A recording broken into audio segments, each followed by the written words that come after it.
And now to some exclusive reporting on the Syrian crisis and word that Russian troops are headed to Syria. NBC's Jim Mikolashevsky is at the Pentagon. Mick, what have you learned?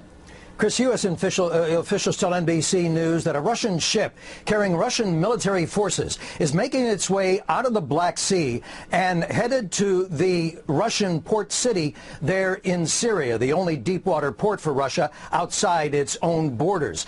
Now, to be clear, these officials are not indicating that these are any kind of large numbers of combat forces that intend to get directly involved in the fighting there in Syria, but instead they describe it as a small contingent of armed military that are headed to Syria to provide security for Russian assets, ships, and their base there at that port city in Syria. There's no sign here, to be clear, that the Russians intend to get directly involved in any of the fighting there. Nevertheless, some already see the move of sending even a handful of Russian forces there as somewhat provocative. And there's a little bit of confusion about Secretary of State Hillary Clinton's claim earlier this week that the Russians were sending additional attack helicopters to Syria.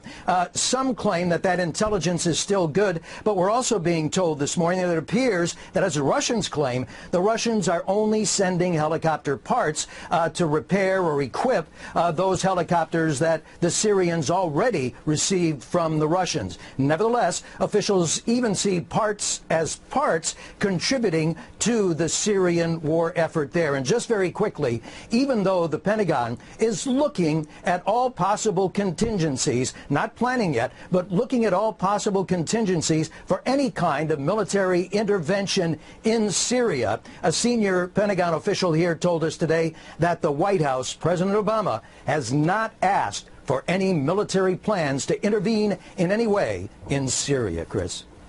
Mick, thanks for staying on top of it. I know it's a fast-moving story.